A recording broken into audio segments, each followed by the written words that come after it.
Version 2.4 is coming to a close in Infinity, Nikki, so before this patch ends, let's recap all the new quests added with this version. Feel free to put this on in the background while you explore Mirrorland or get chores done or whatever, and I'll get you caught up on what happened this patch, starting with the limited time event, The Forest Need Not Listen. Rumors have been circulating about strange thorns popping up in the Misty Forest in Itzaland. When Nikki and Momo go to investigate, they find Lumira chatting with a young Shroom named Curioso right outside the gates. Curioso is telling her the story of Mad Red Riding Hood, a girl who wants to mend the broken moonlight but has, quote, lost her way and cannot be trusted, and the big dark wolf, a monster that wants to sharpen the moonlight with his claws. Whatever that means. The two roam the forest, always looking for each other but never finding the other, and they'll do this forever and ever. Momo doesn't like that ending, but Curioso tells him that's how her grandma always tells the story. Her grandmother, whose name is actually just Grandma, isn't Curioso's biological grandmother, but rather a creature Curioso found while looking around for stories in the forest. A lot of the pots in the forest have stories written on them, so we can assume that's what Curioso was looking for when she found Grandma. But lately, Grandma has been extremely sick, and Curioso has been bringing her herbal bread as a form of medicine. The thorns in the forest have gotten really bad, so she can't visit Grandma. Also, she says her shroom cap is broken, and I didn't know they could do that, but okay. Nikki offers to take the bread to Grandma, and after receiving a moonlit stone from Lumira, Nikki and Momo enter the forest. They don't get very far until they hear a woman's voice saying to drink it. This lady appears and gives her a bowl of soup to drink. She says her name has been long forgotten by the forest. She also tells Nikki and Momo to attend the funeral, and before she disappears, she gives Nikki a blank photograph. A trail of breadcrumbs appear, and thinking the lady is leading them somewhere, they follow it. It takes them to Grandma's house. She's chatting with Mr. Rabbit, who's brought her some juice. It clearly tastes bad to her, but she tries to hide the distaste. Mr. Rabbit says he got the recipe from someone called Mr. Scavenger and that her cough should be gone in no time. He leaves, and Nikki and Momo give Grandma the bread. She starts telling a story about Mad Red Riding Hood and a man who comes across her, but she dies in the middle of the story. Like, Grandma dies in the middle of the story, not like Mad Red Riding. Anyway, Grandma dead. RIP. The three little pigs who've been hanging around this whole time jump into action and say it's time for the funeral and they all need to go. Nikki checks the picture the lady in the forest gave her, and now it shows Grandma. Nikki and Momo decide to check the funeral out and find the whole gang there. Well, almost the whole gang. Mr. Rabbit isn't there yet. The creatures sing praises of someone named Lord Nikos, also known as Mr. Scavenger. This quest throws a load of names around, so we will be going over everything, because, not gonna lie, it's kind of a lot. Anyways, the creatures say Lord Nikos created them to purify the miasma that was in the forest after the Veilfall, and how he's the smartest, coolest, and greatest guy ever. The creatures start acting weird and more fanatical, so Nikki uses the Moonlit Stone to try and figure out what's really going on. The creatures start telling another fairy tale. This time, a knight returns home. A schemer decides to target the knight and asks her to follow him into a tomb. She trusts him and follows him in, only for him to announce he's invited her to her own funeral and kills her. The creatures start joyfully saying they're all going to die, naturally freaking Nikki, Momo, and us out. Mr. Rabbit finally shows up, urging everyone to give him their belongings for Nikos/Scavenger. He tries to take Nikki's photograph, but Momo protects her and the picture. There's a loud howl in the distance, announcing the big dark wolf is on his way to the funeral. Mr. Rabbit panics and runs off. Nikki and Momo give chase, and Nikki accidentally drops the photo of Grandma. But instead of chasing Mr. Rabbit, they find themselves outside the misty forest, basket of bread still in hand. Even stranger, Nikki still has the photo, but this time it's of everybody. Mad Red Riding Hood is even there, although her face is scratched out. Nikki and Momo realize something is seriously wrong with the funeral. They think the lady in the forest might have some information since she kinda kickstarted this whole thing, so they go back into the forest to track her down. This storyline is told in 3 major quests, and as you can tell, fairy tales are a major theme here. We're gonna get bombarded with way more stories, so before we move on to the second quest, let's quickly go over characters. We have Grandma, the 3 little pigs, Mad Red Riding Hood, Mr. Rabbit, the Dark Wolf, the Lady in the Forest, and Lord Nikos, aka Mr. Scavenger. We also have the unnamed knight and the schemer who are going to be revealed soon. Everyone got it? Good. Let's move on. Momo thinks they might be in some kind of time loop, and Nikki realizes that means Grandma's still alive and they can avoid her death. They think the bread killed her since she died right after eating some, so if they don't give her bread, she won't die. Nikki uses the Moonlit Stone, and it shows her another fairy tale, this one a variation of Sleeping Beauty. The Forest Queen gave birth to a princess, and 12 wizards came to bestow blessings on the baby. But another wizard, the Black-Robed Wizard, showed up and cursed the princess to die. This curse would only be lifted if the queen gave her kingdom and daughter over to this loser. The last wizard, who got interrupted before she could bless the baby, is able to change the curse from death to a deep sleep. Only true moonlight will allow her to wake up from her slumber. The princess grows up, but before her coming-of-age ceremony, the queen dies. The loser wizard comes back and declares himself not just the king of the Forest Kingdom, but also the princess's father. But instead of being a decent father figure, surprise surprise, he's a piece of shit and says he'll only protect the princess if she believes in his stories. But the queen's vanity mirror shows the princess the truth, that the wizard actually poisoned her mother, and also he's worried the princess will keep him from having complete control. The princess, understandably, is fucking pissed and vows to get revenge on the wizard. But before she's able to get him, she's tricked into drinking a poisoned bowl of soup. Everything about her and her mother fades from memory, leaving only the black-robed wizard. As Nikki wonders if it can really be a coincidence that the knight and queen had their names and lives erased from memory, they come across a mirror in the forest. A new figure in a fancy hat appears in the mirror saying to drink it. Nikki becomes the spitting image of this lady as chains try to drag her to the ground. She demands to know what the funeral is really about. The figure continues to tell Nikki to drink it. A male voice suddenly cuts in, also saying to drink it, but he adds that there's no choice but to drink. He says, your mother's already dead, and from now on, he's the one to answer to. And if she doesn't submit and drink the soup, she'll become a monster. Nikki refuses the soup, and in the distance, the big dark wolf howls. Nikki knocks the bowl of soup over, and she's back in her normal clothes. The figure in the mirror and the mirror disappear. Another breadcrumb trail shows up, and this time it leads to a lake. Two creatures, Magic Mirror and White Snow, are there. They do the whole Magic Mirror thing, asking who is the wisest person ever. They declare it to be Lord Nikos, but after Nikki uses the Moonlit Stone, they tell a very different story. The wizard asks the mirror who the wisest in the land is, and the mirror replies that it's the wizard, but soon the reluctant craftswoman of the forest will overtake him once she unveils her most recent invention. The wizard can't have that, someone being better than him because he's a massive loser, so he disguises himself as an older woman selling flowers and heads into the forest. He approaches the woman and her family, offering his wares. Little does the craftswoman know that the flowers are poisoned. She buys the flowers and dies soon afterward. The wizard returns after the craftswoman has died and claims her daughter as his. And in the end, the magic mirror tells the wizard he is the smartest in the land. White Snow and the magic mirror end the tale by saying their funeral has begun. Nikki and Momo look around the lake for more clues, and they find Obedient Boy and Rebellious Girl. Obedient Boy lives in fear of the wizard and does anything to make him happy, whereas Rebellious Girl doesn't care and does what she thinks is right, and if the wizard is mad, let him be mad. She follows the teachings of her mother, who says her children need to do what they think is right and to follow their hearts. She also mentions that everyone got coming-of-age gifts, but hers was hidden away by the wizard and she will find it someday. The Obedient Boy informs her that because of her refusal to submit, the wizard has sentenced her to dance forever in exile. And not just that, but for the others to forget her and never speak about her again. The final group Nikki comes across are two swans and the Silent Witch. After using the Moonlit Stone again, we get bits of the truth from these three. Broken Winged Swan says the wizard coveted Mother's kingdom and that they've all been cursed. Their older sister, however, has managed to escape and she wants to go help her sister. The older sister is the Silent Witch, who was said to have been an evil woman plotting to destroy everything, so she was burnt at the stake. Silent Witch says she'll get her revenge, and the other two swans promise they'll get the revenge and always resist the wizard.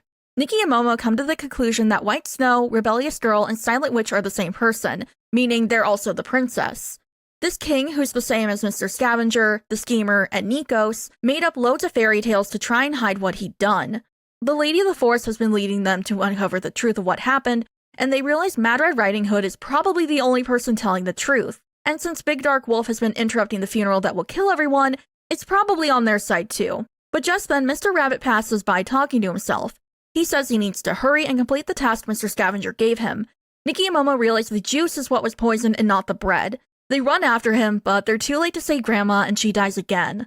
The three little pigs go into the exact same spiel they did before, making Nikki and Momo realize they've been reset. Desperate for answers, they track down the Big Dark Wolf. It speaks with the same voice as the Lady in the Forest, and we get the reveal they're the same person. She tells them that the funeral is an order from Nikos, where he's planning to kill all of the creations because they're no longer useful to him. But as long as the funerals don't happen, this little time loop thingy resets and no one dies. The Big Dark Wolf is thankful Nikki and Momo were willing to hear the truth of what happened all those years ago. Nikki asks how to stop the cycle, and the Big Dark Wolf tells them not to worry about it right now. She's very injured and time is running out. The loops have been getting shorter and shorter, miasma has been poisoning the ground, and the forest has become very, very sick. The Big Dark Wolf is afraid the final loop is coming. She tells the two that she'll take care of things, but if this loop is not the last one, she asks for them to come and find her. She's sorry that she dragged them into this, but she's very grateful. Even though she trudges on, planning to act alone, Nikki and Momo go to try and stop the funeral on their own. Mr. Rabbit is once again asking for everyone's belongings when they run up. Nikki yells to stop the funeral and tells the creatures they're in danger and to run away, which they do. Mr. Rabbit gets irritated, asking why they're trying to ruin the funeral and that his father told him to arrange it.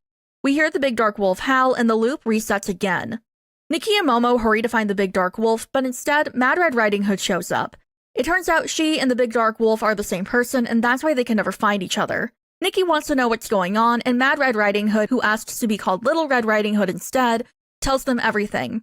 She was tricked into drinking an enchanted bowl of soup, and when she woke up, her friends didn't remember her and worshipped Mr. Scavenger. Her mother, Ritali, the caretaker of the Titan's graveyard, was dead. She was the true inventor of all these creatures, but Nikos has taken credit for it. Red begins to lose hope, worrying that Nikos was right and her only choices were to drink the soup and submit to him, or refuse to drink and become a monster. Nikki reassures her she's on the right track. She says the choice should have never existed in the first place, and together, they'll restore Ritali's legacy, defeat Nikos, and heal the forest. Red composes herself, and she takes Nikki and Momo to her mother's tomb. I was not joking when I said the game was throwing a lot of fairy tales and names at you. To recap, Mr. Scavenger, the wizard, father, and the schemer are all Nikos. The mother, queen, reluctant craftswoman, and knight are all Ritali. And Red is White Snow, Rebellious Girl, Silent Witch, Princess, the Lady of the Forest, the Lady in the Mirror, and the Big Dark Wolf. And the creations are just the creations, at least that one is straightforward. Although I wouldn't say this quest is super convoluted, but they just really loved throwing loads of things in there all at once. Anyway, Nikki, Momo, and Red travel through the misty forest to the big tree where Ritali's tomb and lab are. Red points the way for us in an incredibly unsettling but also kind of funny way. I love the implication that Red thinks Nikki doesn't know her way around, so she's just standing there deadpan, like, that way. They come across multiple brainwash creations, and we learn that Grandma, who at this point I was thinking was another stand-in for Ritali, is actually not a stand-in for Ritali. She's her own character and was created to watch over all the other creations. It's not entirely explained, but she has something to do with the other creatures' functions.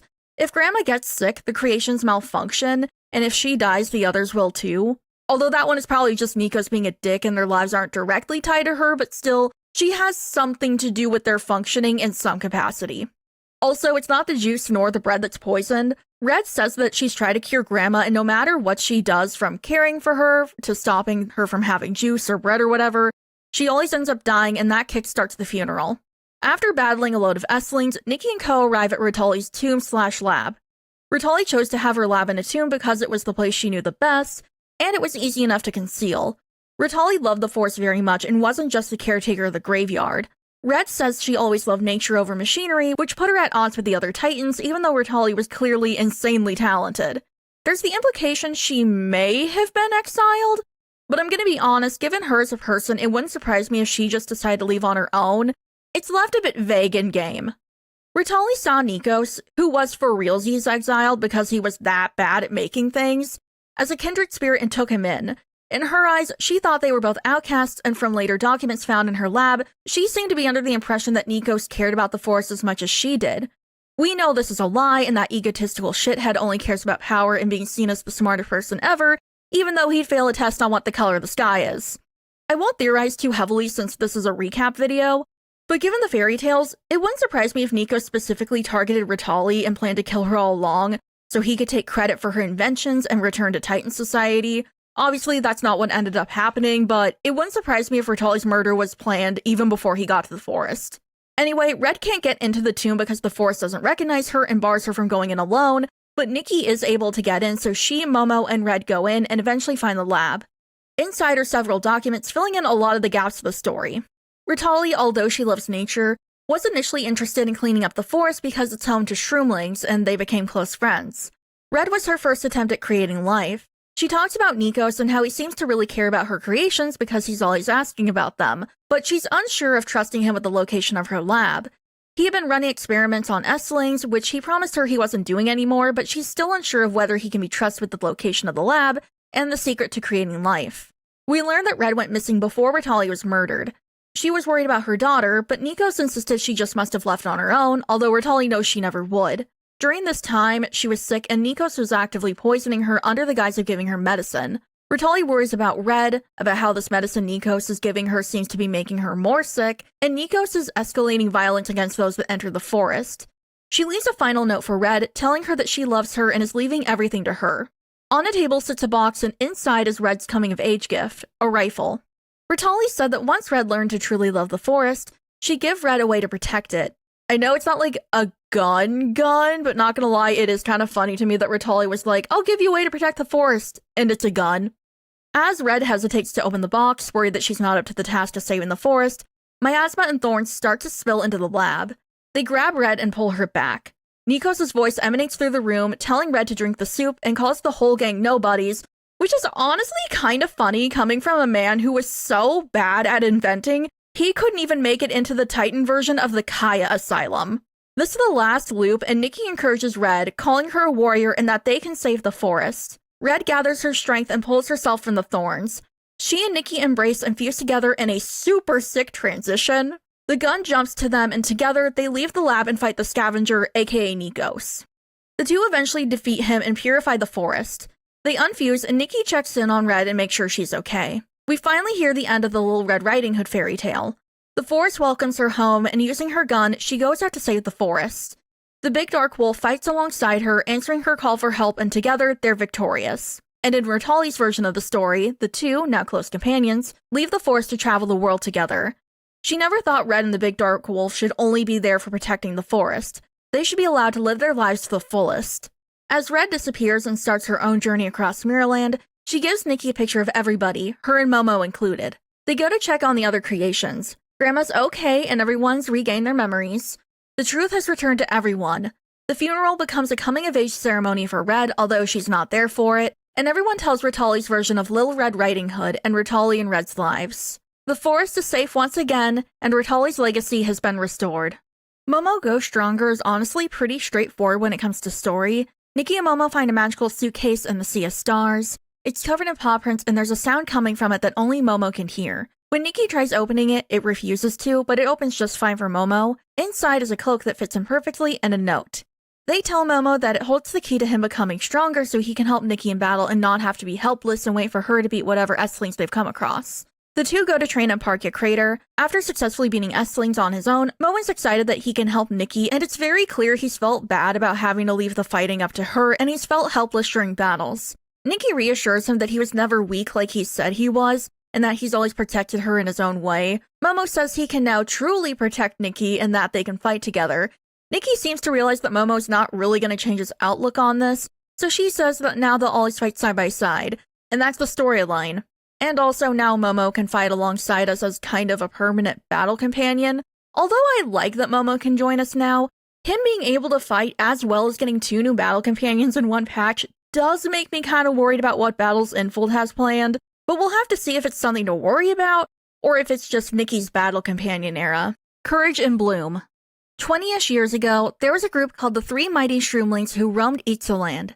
They were legendary heroes, helping anyone in need no matter how small or large the task was. No one knew their identities, and the only identification they had were their flowing cloaks and the mark they left behind after helping someone. But they suddenly vanished 10 years ago after some kind of sacrifice. They were much beloved by everyone in Spira, human and Shroomling alike. Rumors have been swirling that they've returned, and although people are confused, they're thrilled the Three Mighty Shroomlings are back and they've been alive this whole time. Domi Baba has been investigating the rumors because his master, CL Soso, was a part of the trio. Although he knows logically that CL Soso died during his trip to the Soul Spring, he can't help but hope his master is actually alive and has returned. He doesn't have much insider info about the trio though. CL Soso always seemed incredibly sad talking about his past, so Domi Baba stopped asking. All he knows is that CL Soso's older sister Palolo was their leader, and that's it. Nikki and Momo, wanting to help Domi Baba get to the bottom of things, join in the investigation, and they go to interview people who've had recent encounters with the Three Mighty Shroomlings. Granny Nito Papa, a seamstress, talks about how she hurt her back while gathering sack fruit out in the forest, and the Three Mighty Shroomlings showed up and not only took turns carrying her back to Spira, but also gathered sack fruit for her and left it for her outside her house. According to her, the original Three Mighty Shroomlings used to do something pretty similar. Alderwood Forest used to be way more dangerous, which we learned later is because of a whole bunch of Dark Essence and S-Lings. And fruit gathering was often a dangerous and unrewarding job because most came home without any fruit. The Three Mighty Shroomlings would sneak up on fruit gatherers, dump loads of fruit in their baskets, and then run off so the gatherers could return home with something to show for the trip. The Three Mighty Shroomlings weren't always perfect, according to her. When they first started out, they kept screwing up in small ways, like wearing bags on their heads and unintentionally staring kids they were saving, being clumsy, stuff like that. The three mighty Shroomlings weren't beloved by Spira because they were these perfect heroes, but because Spira had watched these heroes come into their own, and they basically watched these heroes grow up. When they vanished, it wasn't just, oh no, our heroes are gone. They felt like they had lost their own children. Nikki is confused by the timeline, pointing out the three mighty Shroomlings would be much older than the kids Granny Nido Papa had seen, but Nido Papa is just happy the Shroomlings are back, and she's not going to really question why they seem younger.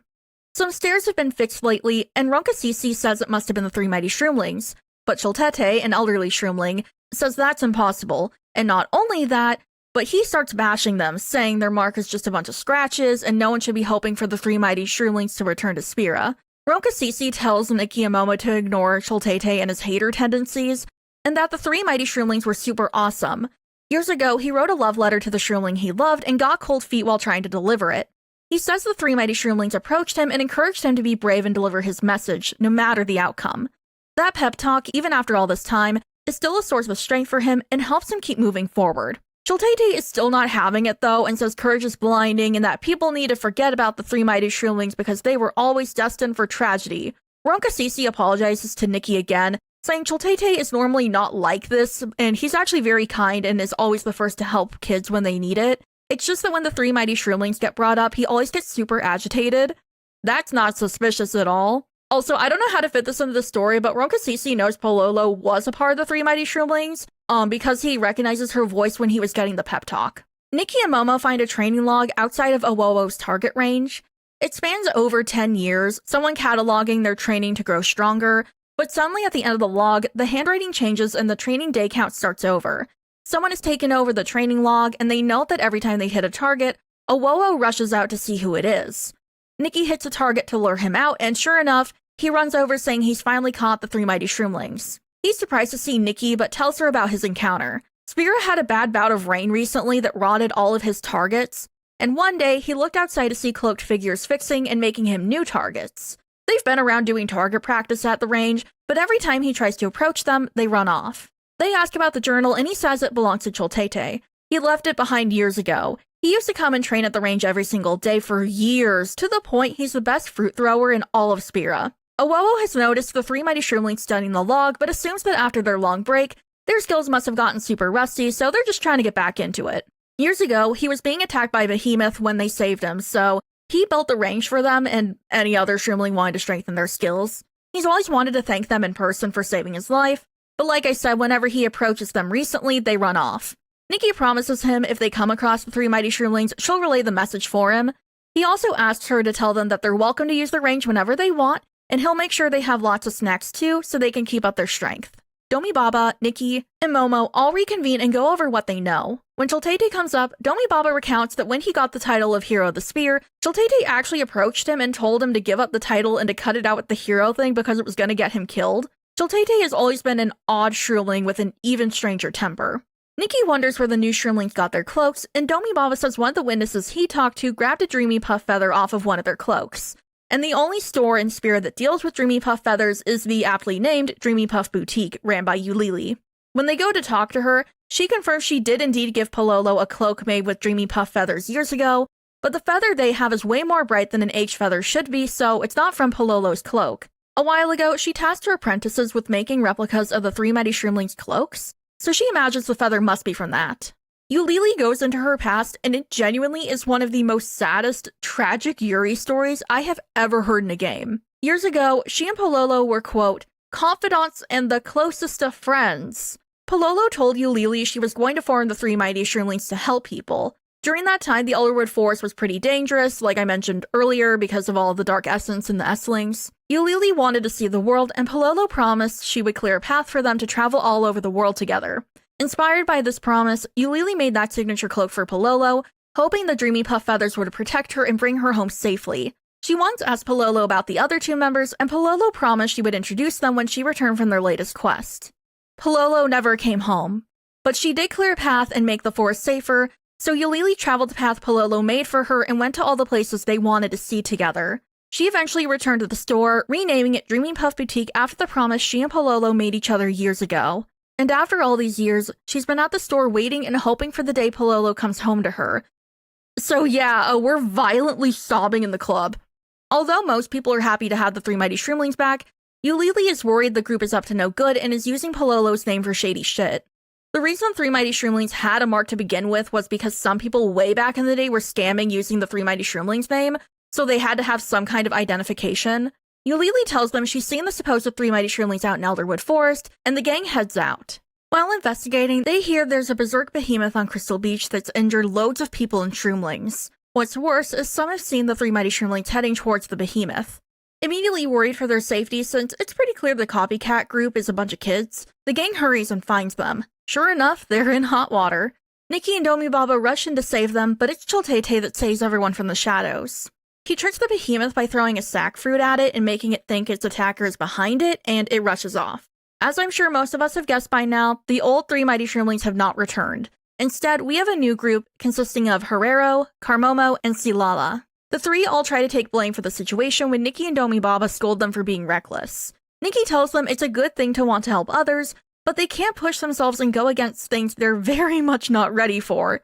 She tells them that the original three mighty Shroomlings weren't perfect and had a lot of missteps, so the kids shouldn't be rushing to try and be perfect heroes. They should take things slow, and one day, they'll surely become as strong as the heroes they admire. The kids apologize, but say they'll continue to help people, they just won't be reckless anymore. Press X to doubt, but okay. Nikki tells them to go back to Spirit and let Granny Nido Papa know that they're safe since she was worried about them, but once they've rested, to come back to the beach at dusk and they can train with Domi Baba. The kids have mixed reactions, and one seems actually pretty hesitant about it. And sure enough, when dusk comes around, Domi Baba texts Nikki asking if she's seen the kids because they never showed up for training. When Nikki and Momo joined Domi Baba, he's already chatted with some people, and apparently the kids were last seen leaving Spira talking about a cavern by the beach. He knows that the old three mighty Shroomlings base is in the Crystal Beach area, so they go over there, but the kids are nowhere to be found. They do find lots of old letters and diaries. In CL Soso's journal, he talks about how he can't let Pololo's sacrifice be in vain and how angry their little brother is at her death. It's to the point he refuses to talk to CL Soso. He also talks about a flower blooming outside the cavern where Pololo died and how it reminds him of her, how he's taken Domi Baba in as an apprentice, how he's made his brother a replica of Pololo's cloak but can't figure out how to give it to him given they're not talking. His final note is about leaving for the Soul Spring and how worried he is about his brother because the brother keeps trying to get into the cavern where Pololo died. Nikki worries that the kids have seen this journal and want to go that cavern to try and fulfill the third member's wish. Domi Baba says CL Soso told him that the cave was extremely dangerous, and he's also worried about the kids. Before they head to the cave, they find Pololo's final farewell letter that CL Soso kept all these years. She knows this might be her last letter since this is their most dangerous adventure. The Dark Essence situation is getting worse and worse, and she knows that they need to go into the cavern and fix the problem, otherwise everyone's gonna die. She's scared, but knows they need to save the others. She goes on to address multiple people. She tells Yulili that she's sorry for breaking her promise, but she needs to do this. She tells CL Soso that if she dies, not to be sad and that they'll meet again someday. She tells any other Shroomling or person reading this that the world's a fast place and to get out there and explore. And finally, she tells her younger brother that even though he's someone she and CL Soso just kind of picked up, he's their brother no matter what and they'll always love him. He should always be brave and always be moving forward. They find this other cavern and Chultete is outside arguing with Domi Baba. He tells them all to leave and it's revealed he was the third mighty Shroomling. He doesn't want anyone else getting hurt and that he's gonna go in alone and get the kids. Nikki, Momo, and Domi Baba refuse to let him go in alone, and he relents and lets them come with. He says the cavern feels the same way as it did when they went in years ago, and we get a flashback of the team excitedly moving forward. Modern day, Chultete wonders if he hadn't been so reckless if things would have played out differently. The story of the three mighty Shroomlings' final battle gradually unfolds. The trio had tracked the source of the Dark Essence to that cave and went in to try and eliminate it. They went in, and even though they gave it everything they had, CL Soso ended up seriously injured and unconscious. In the heart of the cave, they wound up in a trap where Esselings were making the cave collapse. They were vastly outnumbered by Esselings, and Pololo told Chultete to take CL Soso and leave. He argued, saying that if he left, she would die, but she points out that if he stays, they'll both die. He reluctantly takes CL Soso and retreats. In the end, Pololo basically sealed herself in the heart of the cavern with the Esselings and the thing causing all the Dark Essence, and she took it on alone. They find the kids outnumbered by Esselings and once again rush in to save them. Years ago, Pololo said she would take charge because she was the oldest. and Chultete proclaims that he's the oldest now and he takes the charge against the Esslings. After the battle, the kids apologize again and say they were worried about Chultete doing something dangerous since they saw him pacing outside the cave entrance. They've been training with his journal and thought if they could take care of some of the Esslings in the cave, they could repay him for his wisdom. But again, they way overestimated themselves. After Nikki tells the kids Chultete is one of the three mighty Shroomlings, he says he isn't and that the three mighty Shroomlings were left in that cave long ago. He tells everyone to leave, but they refuse. They want to help. Domi Baba stays back with the kids while they rest, and Nikki, Momo, and Chultete go on ahead to the heart of the cavern. He doesn't know if they'll find Pololo's body or her corrupted by dark essence, but he just wants answers and to bring her home. Once everyone reunites, they all move the boulder together and unseal the heart of the cavern. Inside is a clear spring and loads of pinkish-reddish flowers. There's no Esslings nor dark essence here. Domi Baba says over 10 years ago when the dark essence faded from Itzaland, these flowers started blooming all over Elderwood Forest and they could grow anywhere. Tourists even take some home with them, thinking the flower will protect them on their journeys. In the end, Pololo didn't become a corrupted monster or just a body in a cave. She turned into the beautiful flowers that bloom across Itzaland. On the edge of the spring, they find Pololo's cloak. When Nikki picks it up, we hear Pololo's final thoughts as her soul leaves her rotting body. She can't see anything, but she can smell the flowers, and she names them Lolo flowers and blesses them to grow in all the places she loved. They also find a necklace with a dreamy puff feather and decide to take it back to Ulili. After all these years, Pololo is coming home. Chultete is sad that Ciel Soso isn't there to help them bring her home, but he thinks Ciel Soso would have been angry about the situation and would want an apology. Chultete has been wanting to return for literal years to bring her home, but has never been strong enough to move the boulder. That and Ciel Soso has always been worried that if they move the boulder, if there was still dark essence in there, it would just infect Itzaland again. Domi Baba reveals Ciel Soso made him promise that if Chultete ever came to him after Ciel Soso died, that he would give Chultete the replica cloak. Domi Baba has kept it safe all this time and promises to give it to him once they return to the base camp. He says his master wouldn't want an apology. He just wanted to reunite with his brother. They return to the beach base and put up a memorial for Pololo. Chultete says the camp still feels like home even after all this time. It's like Ciel Soso and Pololo have just stepped away for a moment. He finally gives the kids his blessing to become the new three mighty Shroomlings. He also decides to live his life to the fullest, and once he dies, he'll meet up with Ciel Soso and Pololo, and they'll begin a brand new adventure together. Nikki and Momo go to the boutique and give Ulili the necklace, filling her in on what happened to Pololo. Nikki tells her that Pololo wore the necklace until the very end, and it gave her strength to fight against whatever was in that cave. Ulili says she knew deep down that Pololo was never coming home, and she was prepared for this day. She just wanted answers on what happened to her. The 5th anniversary of Ulili changing the boutique's name is coming up, and she decides for the celebration, she'll tell stories about the three mighty Shroomlings and about the true meaning of the store name. Nikki and Momo go to invite the others. Chultete is training the kids. They're excited for the party, but Chultete doesn't want to go. He doesn't think he deserves any of the glory, and he doesn't want to make the event about him when it should be about Pololo and Ciel Soso. And also Ulili, but I mean, he's not concerned about her, he just cares about the others. He also doesn't want people knowing he's the 3rd member. Domi Baba, hanging out by a river, wonders if Ciel Soso felt the same way Pololo did when he left for the Soul Spring. He talks about how even though they're gone, Ciel Soso and even Pololo have left big impacts on his life, and they're basically both his master. He even mentions that Chultete has softened a bit and has been giving him pointers. And all over Spira, people are surprised it's a new group of Shroomlings and not the original trio, but they're excited for the kids' futures and know they'll become great heroes in time. At the party, Ulili talked about Pololo and how they'd promised to travel the world together. Pololo sacrificed herself for Spira, and although she couldn't physically go, Ulili still traveled the world, visiting all the places they talked about going and talking to Pololo as if she were still there. It's honestly very Bly Manor coded, I'm not gonna lie. It's very Bly Manor coded. She ends the story of the three mighty Shroomlings abruptly and gives the kids a blank diary, telling them that the story of the three mighty Shroomlings is still being written and they're the authors of their own story. The kids excitedly get to work documenting their adventure, and the quest ends. Now that we've covered the main quests, let's recap the smaller ones. Little Shroom, Big Dream. Outside the gates of the Misty Forest, Nikki and Momo overhear two Shroomlings talking about a Shroomling in the forest that, they honestly just left behind when they got surrounded by Esslings. Nikki and Momo go to help that Shroomling, Total, and find him with Rebellious Girl. Total is traveling around the forest now that it's more or less miasma-free, but got ambushed by the Esslings. Rebellious Girl tells him to check out the Titan's graveyard since, to her, it's the most beautiful place in the forest. He wants to, but is worried about Esselings attacking them on the way there. Nikki offers to escort them and take care of any potential danger. As expected, there are Esselings on the way to the graveyard, but everyone makes it there in one piece. Total loves the graveyard and asks if they can take a group photo so he can show his friends back home. They take the photo and everyone loves it. He wants to continue traveling and wants to go to Linlong next, and Nikki encourages him to keep adventuring. When time turns again, Nikki approaches two archaeologists, Tenovia and some girl that never gets named.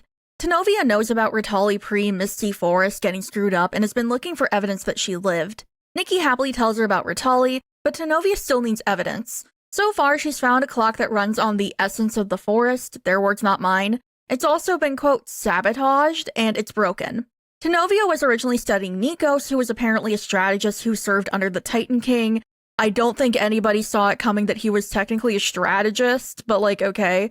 Also, he was allegedly an expert in his field, like she says he was an expert, and I'm like, well, I would believe it if she said he was an expert in failure, but like, anything else, I'm kind of like, oh, that's a little weird. But Tenovia says what he did never lived up to his title of expert. So, she went in the Misty Forest to do some field work and discovered that Ritali was the true brains and Nico came after she did. Nikki wants to try and fix the clock because of how important Ritali's stuff is to her kids, and Tenovia tells her that there's another researcher that's good with Titan machinery and to ask her. Nikki approaches the researcher Sabrini. Although she doesn't know Ritali, she remembers seeing an ancient text talking about Titan technology that used plant growth as a power source. It was near a diagram of a clock, so they conclude Ritali must have modified the original clock, and those were her notes. Sabrini says in order to fix the clock, they just need to revive the plant by giving it nutrient-rich soup. I guess that's better than dealing with fertilizer. But the soup does work, and when the clock comes to life, a note pops out of a secret compartment. The note is from Ritali, who talks about back when she lived among the Titans. She was handed a clock and told to do whatever she wanted with it. That friend that she'd been writing unsent letters to was the one who gave her this clock, and it turns out the reason those letters were never sent is because they passed away. Ritali kept the clock, and after the friend's death, she finally managed to use a plant to fix the clock. This gave her inspiration for all her future inventions. With the clock fixed and a note from Ritali, Tenovia can continue writing her paper. And it just kind of ends there with Nikki talking about Tenovia and Sabrini saying she'll tell anyone who joins her for a bowl of soup about Ritali. Treasure in the Forest. Outside the Misty Forest, two shroomlings named Chagaga and Chiagaga are feeling super dizzy. Nikki checks up on them and finds that they had heard about the forest being cleansed, and so they went inside, only to get, like, super duper dizzy. Nikki tells them it's going to take a little longer for the forest to be completely miasma-free and to just give it some time. The two are sad about that, though, because they found a treasure map. Momo is immediately intrigued, and they tell him that they found it in the Titan's graveyard. Nikki wonders if Ritali left it and tells the two about her. The two want to know what the treasure is even more now, and Nikki offers to go in and check it out for them. She's not affected by the trace amounts of miasma left, so she and Momo follow the map to the first stop, Pottsville. They find a pot with a letter inside. It's a fairy tale. Oh my god, who could have guessed? It's only part of one though, and when Momo asks where the other part is, a trail of pollen shows up and leads them to the next pot. It has another part of the fairy tale, but not all of it. It hints to go to the giant vine by the lake, and when they do, they find the final pot and letter. It completes the fairy tale, but Ritali left an author's note at the end. She congratulates them for finding the letter, and she hopes that they enjoyed her game. She's not thanking Nikki and Momo specifically, she's just thanking anyone who found the letter. She hopes they had fun, and that they continue to make up new stories with their friends and enjoy the scenery from the large vine. Ritali made this game for her shroomling friends. Momo is worried they never found it before she died, but Nikki thinks they did and have left it alone so loads of people can play. This way, the game and Ritali will live on forever. They report back to Chagaga and Chiagaga and tell them everything. They're excited to have a new, sort of, friend in Ritali, and plan on telling others about the story and the game. Shroom's Fairy Tales. In Pottsville, two shroomlings named Chatty and Mumbles are talking about Curioso finding the story of Little Red Riding Hood. Chatty wants to go and find more stories, but Mumbles has had a hard time finding any and isn't feeling great. Nikki tells them that the pots around them also carry stories, and Chatty says that they use the names from these pots as their own names. Still, though, they want to find more stories, and Nikki offers to help. Nikki and Momo find one and report back to the two. They found some pottery shards with a story on them, and Mumbles tries to piece it together, but it's only part of the story. Chatty tries to make an ending, but Mumbles isn't a fan of it. They ask Nikki to make up an ending, and they love hers. Mumbles wants to write down the story with Nikki's ending, and Chatty decides to name it Shroom's Fairy Tales. She also says she's going to come up with other endings too and tell them to Nikki once they're done. Children of the Forest. Nikki and Momo catch up with Lumira and Curioso. They tell the two that Grandma is okay, and Nikki tells Curioso the full story of Little Red Riding Hood. She also tells them about Ritali. Curioso is excited to see her grandma, and she, Nikki, Momo, and Lumira decide to give her a visit the next day. They don't find Grandma, but they find Magic Mirror and White Snow. Grandma knew Ritali wanted all her kids to have coming-of-age ceremonies, and to celebrate, they're holding a play, but there's been some issues. Grandma hasn't finished the script revision since Ritali wasn't able to finish it and edit the script while alive, and rehearsal was cut short before Nikki and the gang showed up. But Grandma wrote roles for Nikki as the protagonist, Momo as the swordsman, and Curioso as an adventurer shroomling fairy. She didn't write anything for Lumira since she didn't know Lumira was going to be coming along, but White Snow gives her the part of the Moonlit Stone necklace. She is not pleased.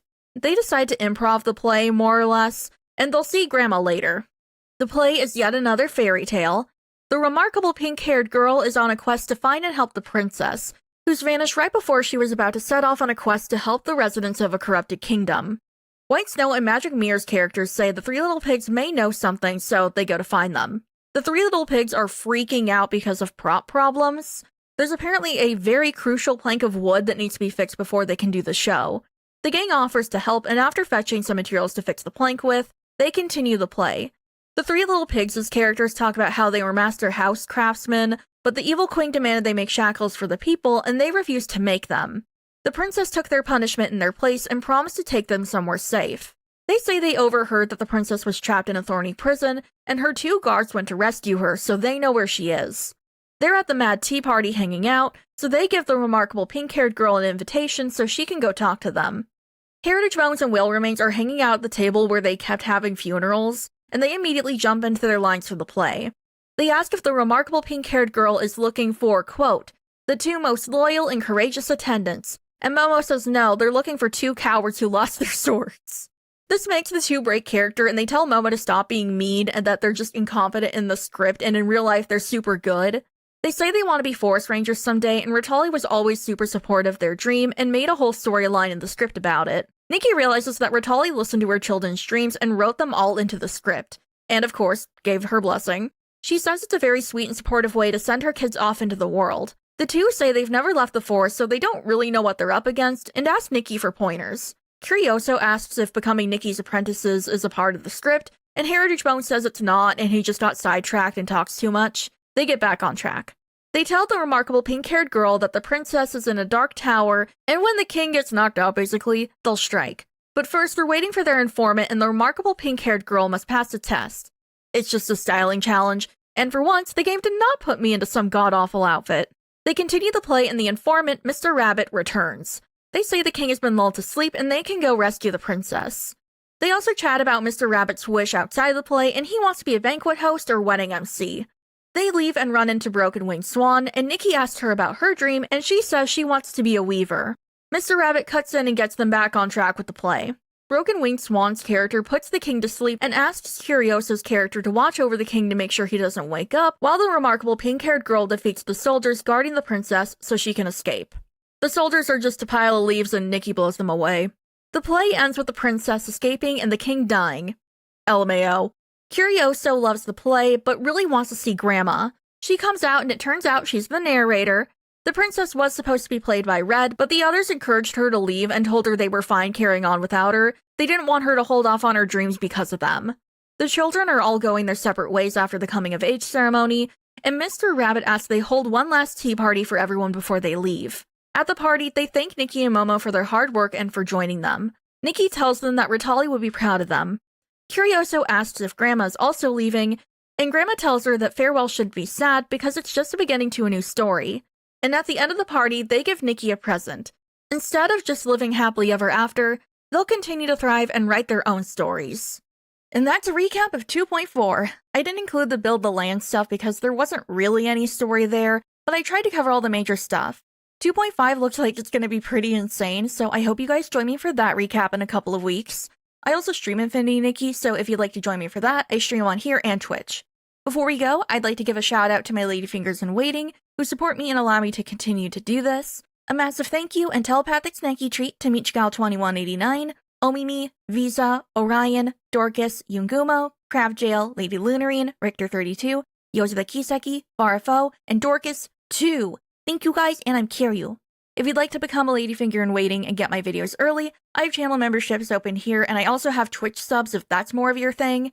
And if you made it this far, thank you too. I hope you guys have a good rest of your day, night, or whatever you're having, and yeah, bye y'all!